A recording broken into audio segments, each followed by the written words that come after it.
بسم اللہ الرحمن الرحیم۔ السلام علیکم ناظرین، آج اس ویڈیو میں ہم آپ کو یہ بتائیں گے کہ ذی الحج کے فضائل و برکات کیا ہیں اور ان فضائل و برکات کا جناب مولا علی شیر خدا کی ذات مبارک سے کیا تعلق ہے۔ اس کے علاوہ اسی ویڈیو میں ہم ذی الحج کے حوالے سے آپ کو کچھ ایسی عبادات و وظائف بھی بتائیں گے جن کی نسبت جناب مولا علی شیر خدا سے ہے، اور ان عبادات کی برکت سے آپ کو آپ کی زندگی کی تمام مشکلات سے نجات بھی حاصل ہو جائے گی اور آپ کو آپ کی تمام حاجات محمد و آل محمد کے صدقہ میں غیر سے حاصل بھی ہو جائیں گے۔ ناظرین، قرآن پاک میں سورہ فجر میں اللہ تبارک و تعالیٰ کی ذات فرماتے ہیں کہ والفجر ولیالٍ العشر، یعنی قسم ہے فجر کی اور 10 راتوں کی۔ اب اس آیت مبارکہ میں جن 10 راتوں کی قسم کھائی گئی ہے وہ 10 راتیں بزرگوں کے مطابق ماہ ذی الحج کی پہلی 10 راتیں ہیں۔ چونکہ قرآن پاک میں ان 10 راتوں کی قسم کھائی جا رہی ہے، مطلب یہ کہ ان راتوں کی عظمت اور حرمت کی حد نہیں۔ ناظرین، ذی الحج کی عظمت و حرمت اس وجہ سے بھی ہے کہ اس مہینے کا انتخاب اللہ تبارک و تعالیٰ کی ذات مبارک نے اپنی فرض عبادت یعنی حج کے لیے فرمایا۔ اس کے علاوہ ذی الحج کی عظمت و فضیلت کے بارے میں بخاری شریف کی حدیث مبارکہ ہے کہ ذی الحج کے 10 دنوں کے علاوہ کسی دن کا بھی نیک عمل اللہ کے نزدیک محبوب نہیں۔ تو اس جگہ پہ صحابہ کرام نے عرض کی کہ یا رسول اللہ، جہاد بھی نہیں؟ تو آپ سرکار نے فرمایا نہیں، سوائے اس کے کہ کوئی فرد اللہ کی راہ میں اپنی جان اور مال کے ساتھ جائے اور واپس نہ آئے، یعنی اپنی جان بھی اللہ کی راہ میں قربان کر دے اور مال بھی۔ اس حدیث مبارکہ سے یہ ثابت ہوا کہ ذی الحج کی پہلی 10 راتیں ایسی ہیں کہ جن میں جو مسلمان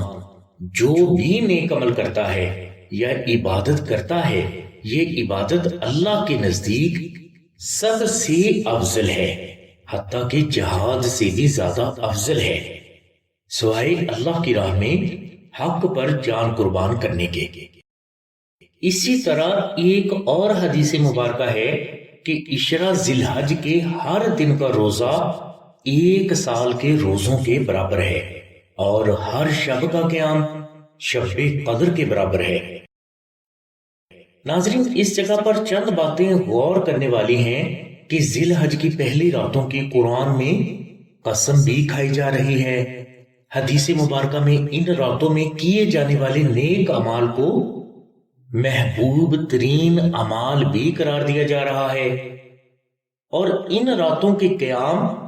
دن کے روزوں اور عبادات کو افضل ترین بھی قرار دیا جا رہا ہے۔ اس کے علاوہ ذی الحج کی بہت بڑی فضیلت یہ ہے کہ اسی مہینے کو اللہ تبارک و تعالیٰ کی ذات نے اپنی فرض عبادت یعنی حج کے لیے بھی منتخب فرمایا۔ اب سوال یہ پیدا ہو رہا ہے کہ ماہ ذی الحج کو اتنی زیادہ اہمیتیں، فضیلتیں، عظمتیں اور برکات عطا ہونے کے پیچھے اللہ تبارک و تعالیٰ کی کیا خاص حکمت کار فرما ہے؟ تو ناظرین، اس سوال کا جواب تو اللہ تبارک و تعالیٰ کی ذات اور حضور نبی کریم صلی اللہ علیہ وسلم کی ذات مبارک ہی بہتر جانتے ہیں، مگر جو چیزیں انسانی عقل سمجھ سکتی ہے ہم اس پر بات کرنے کی کوشش کریں گے۔ تو ناظرین، اولیاء اللہ کے نظریات اور عقل انسانی کو مد نظر رکھتے ہوئے ہمیں اس سوال کے جواب کی ضرورت پڑے گی کہ خانہ کعبہ شریف کی تعمیر کا مقصد کیا تھا اور اس مقصدیت کی مولا علی علیہ السلام سے کیا نسبت ہے۔ ناظرین، جیسا کہ پہلے بھی ہم نے آپ کو بتا دیا ہے کہ ہر چیز کے پیدا ہونے کی اصل مقصدیت کو اللہ اور اس کے رسول کی ذات مبارک ہی بہتر جانتے ہیں۔ عقل انسانی کو مد نظر رکھتے ہوئے ایک سوال کا جواب تلاش کرنے کی صرف کوشش کریں گے۔ تو ناظرین، ہر مسلمان جانتا ہے کہ خانہ کعبہ شریف کی تعمیر سب سے پہلے حضرت ابراہیم اور حضرت اسماعیل علیہ السلام نے اللہ کے حکم سے شروع فرمائی، اور اللہ کے حکم سے ہی آپ نے اس کے حج کا بھی اعلان فرمایا۔ اگر ہم قدیم الہامی کتابوں اور تاریخ کا مطالعہ کریں تو ہمیں پتہ چلے گا کہ جناب مولا علی شیر خدا کو ان الہامی کتابوں میں ایلیا کے نام سے یاد کیا جاتا رہا ہے، اور بہت سے اولیاء کے مطابق جناب ابراہیم اور جناب اسماعیل علیہ السلام کو اس بات کی خبر تھی کہ ایلیا انہی کی اولاد میں سے ہیں، اور ان کی پیدائش اسی اللہ کے گھر میں ہوگی جسے تعمیر کرنے کا حکم حضرت ابراہیم اور حضرت اسماعیل علیہ السلام کو ہوا۔ ناظرین، یہ بات حدیث مبارکہ میں موجود نہیں، بلکہ یہ اولیاء کے نظریات ہیں، اور ویسے بھی یہ ممکن ہی نہیں کہ انبیاء اکرام کو ظہور ایلیا کا یعنی ظہور مولا علی کا علم نہ ہو۔ یعنی اللہ تبارک و تعالیٰ کی ذات مبارک نے جب مولا علی شیر خدا کے ظہور کا فیصلہ فرمایا تو جناب ابراہیم اور جناب اسماعیل علیہ السلام کو خانہ کعبہ شریف کی تعمیر کا حکم صادر فرما دیا۔ یعنی اولیاء کے مطابق خانہ کعبہ وہ مقام تھا جس کا اللہ تبارک و تعالیٰ نے ولادت مولا علی کے لیے ہزاروں سال پہلے انتخاب فرما لیا تھا۔ لہٰذا وقت گزرتا گیا اور حضور نبی کریم صلی اللہ علیہ وسلم کا دور مبارک آ گیا، اور اس دور میں آپ سرکار کے چچا حضرت ابو طالب کی زوجہ محترمہ بی بی فاطمہ بنت اسد کو اللہ تبارک و تعالیٰ نے اپنے کرم سے حاملہ فرما دیا۔ لہٰذا جب پیدائش کا وقت نزدیک آیا تو بی بی فاطمہ بنت اسد خانہ کعبہ شریف کے قریب تشریف لے گئی اور خانہ کعبہ شریف کا طواف کرنے لگے۔ یعنی اب وہ وقت آ گیا جب ایلیا یعنی جناب مولا علی شیر خدا کی ولادت ہونی تھی۔ لہٰذا جیسے ہی بی بی فاطمہ بنت اسد رکن یمنی کے پاس پہنچی تو اس وقت خانہ کعبہ شریف کی دیوار اللہ کے حکم سے شق ہو گئی، اور اس دیوار کے اندر حضرت بی بی فاطمہ بنت اسد اللہ کے حکم سے داخل ہو گئی۔ حضرت بی بی فاطمہ بنت اسد کے خانہ کعبہ شریف میں داخل ہونے کے اس منظر کو بہت سے صحابہ اکرام نے بھی دیکھا، جن میں سر فہرست حضرت عباس بن عبد المطلب بھی تھے۔ حضرت عباس بن عبد المطلب یہ منظر دیکھ کر حیران رہ گئے اور پریشانی میں ادھر ادھر بھاگنے لگے اور لوگوں کو یہ واقعہ بتانے لگے۔ لہٰذا آپ سرکار کے چچا حضرت ابو طالب وہاں حاضر ہوئے اور خانہ کعبہ شریف کا دروازہ اس کی چابی سے کھولنے لگے، جو کہ 3 دن تک نہیں کھلا۔ لہٰذا ان 3 دنوں میں یہ واقعہ پورے عرب میں پھیل گیا اور لاکھوں لوگ خانہ کعبہ شریف کے گرد جمع ہو گئے، مگر اس دوران حضور نبی کریم صلی اللہ علیہ وسلم کی ذات مبارک مسکرا رہے تھے۔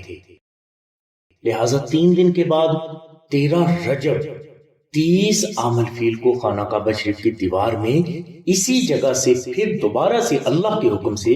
شگاف آ گیا، جسے دیکھ کر سبھی لوگ گھبرا گئے۔ آپ حضور نبی کریم صلی اللہ علیہ وسلم کے چچا حضرت ابو طالب نے